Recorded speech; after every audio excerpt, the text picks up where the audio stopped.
میں چیلنج کرتا ہوں دنیا کی کسی حدیث کی کتاب میں نبی صلی اللہ علیہ وسلم سے یا صحابہ اکرام علیہم رضوان سے تراوی کا لفظ ثابت کریں. اس لفظ سے میں کوئی چیڑ نہیں ہے. Hazrat Umar, may Allah be with him, he gathered all the people and he said, let's make one Jama'ah. And he appointed Ubay ibn Ka'b, may Allah be with him, to lead the Salah. And everyone prayed behind him. And later on, when he comes back after a few nights, he finds that people are praying in one congregation. تو سیدہ عائشہ رضی اللہ تعالیٰ عنہ نے categorical mention کیا ایک ہی جملے میں کہ بیٹا رمضان ہو یا غیر رمضان، نبی صلی اللہ علیہ وسلم 11 رکعتوں سے زیادہ نہیں پڑھا کرتے تھے. تو سیدنا عمر فاروق رضی اللہ تعالیٰ عنہ انہوں نے فرمایا کہ کیا ہی اچھا ہو اگر میں ان کو ایک امام کے پیچھے کھڑا کر دوں تاکہ سارے اکٹھے ہو کے نماز پڑھ لیں. پھر انہوں نے ابی ابن کعب رضی اللہ تعالیٰ عنہ کو حکم دیا کہ لوگوں کو قیام اللیل رمضان کا کروائیں. پھر وہی تابعی کہتے ہیں کہ کافی دنوں کے بعد آپ رضی اللہ تعالیٰ عنہ کے ساتھ میں دوبارہ آیا تو دیکھا کہ لوگ قیام اللیل کر رہے تھے اور ایک امام کے پیچھے. تو سیدنا عمر نے فرمایا نعم البدعۃ ھذہ، یہ کتنا اچھا کام ہے جو نیا میں نے شروع کیا. کہ آپ صلی اللہ علیہ وسلم سے پوچھا گیا کہ بتائیے فرض نماز کے بعد سب سے افضل نماز کون سی ہے، تو آپ صلی اللہ علیہ وسلم نے فرمایا فرض کے بعد سب سے افضل نماز رات کے آخری حصے میں اٹھ کر نفل ادا کرنا ہے. یہ سب سے افضل نماز ہے. Many people consider it a bid'ah to go into congregation and pray the Qiyam al-Layl.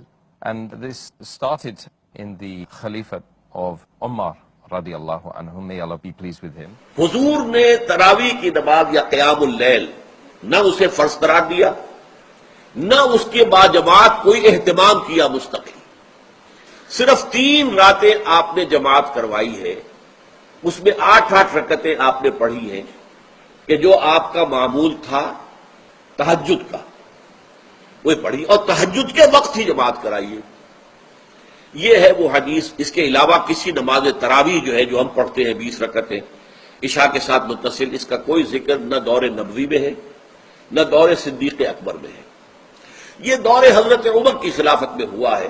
زید بن ثابت کہتے ہیں کہ چوتھے دن نبی صلی اللہ علیہ وسلم غضبناک ہو کر نکلے باہر، غصے کی حالت میں، مغضبن لفظ انہوں نے استعمال کیا، غضب کی حالت میں. غضب کیوں؟ پوری امت کا خیال تھا. پھر آپ صلی اللہ علیہ وسلم نے حکم فرمایا کہ اپنے گھروں میں جا کر قیام اللیل کرو. لیکن یہ کہنا جی جنہیں تراویح نہیں پڑھی اور روزہ ہی نہیں رکھ سکتا، یہ جھوٹ ہے.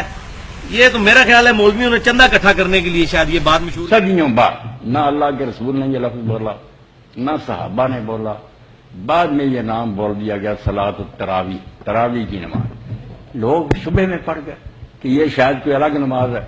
آپ حضرات بالکل یقین جانیں، اللہ گواہ ہے کہ دنیا جہان میں دفتر حدیث میں ایک لفظ نہیں کہ رسول اللہ نے رمضان شریف میں کوئی نئی نماز پڑھی. کوئی نئی نماز نہیں پڑھی، ایک رکعت نہیں پڑھی. وہی نماز تہجد جو آپ کی عادت تھی وہی پڑھتے تھے، وہی 11 رکھتے تھے، لمبا پڑھتے تھے، ان کو خوبصورت بنا کر پڑھتے تھے. آپ جب یہ نظام چل پڑا تو ایک دن مسجد میں آئے، دیکھا کہ بڑی بھری مسجد ہے، صحابہ کھڑے ہیں اور ایک امام کے پیچھے قرآن سن رہے ہیں. آپ نے فرمایا نعم البدعۃ ھذہ، یہ جو ہم نے نئی بات شروع کی ہے یہ بہت اچھی ہے، بہت عمدہ ہے. اب یہاں سے فرق واقع ہو گیا ہے. ایک تو اہل تشیع جو ہے وہ تو ویسے ہی حضرت عمر سے بہت دشمنی رکھتے ہیں، عناد رکھتے ہیں. تو حضرت عمر کے اجتہادات سے انہیں نفرت ہے، انہیں دوری ہے، چاہے وہ کوئی سا بھی حضرت عمر کا اجتہاد ہو.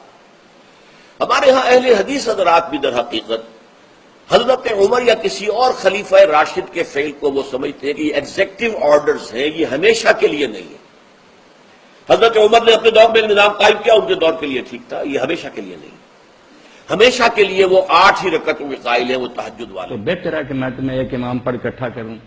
پھر ایک دن آئے جماعت ہو رہی، آپ نہیں شامل ہوتے تھے، نہ حضرت علی ہوئے نہ عثمان ہو، کبھی اس جماعت میں شامل نہیں ہو. اور اعلان بھی فرمایا کہ اس سے بہتر ہے کہ آخری حصے رات میں بڑی. حضرت عمر صاحب بھی فرمایا کہ اصل وقت تو وہ ہے، مگر اگر تم پڑھتے ہو تو چلو پڑھ لو.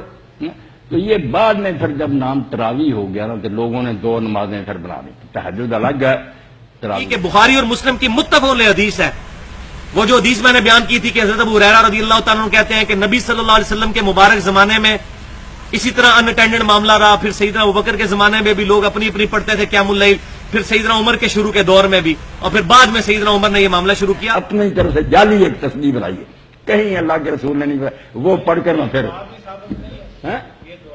نہ سبحان اللہ، بہت اچھا کیا ڈاکٹر ہے، کوئی دعا نہیں صاحب، سیدھا آپ آرام کر اکٹھی 11 پڑھتے تھے، یہ درمیان میں 4 رکعتوں کے بعد تھک کر آرام کرنے لگے، اس کا نام ترویحہ رکھ لیا، اور پھر اس نماز کا نام ہو گیا صلاۃ التراویح. رمضان کے مہینے میں لوگوں کو زیادہ شوق ہوتا تھا کہ وہ اٹھ کے تہجد پڑھے، تو بعض لوگوں نے جو مثلا مزدوری ساری رات سارا دن کی ہے اور کوئی مصروفیات ہے، تو انہوں نے حضور سے یہ عرض کی کہ کیا اللہ ہمیں اتنی رعایت دے سکتا ہے کہ ہم تہجد کی نماز پھر سن لیجئے، تہجد کی نماز عشاء کے ساتھ پڑھ لیا کریں.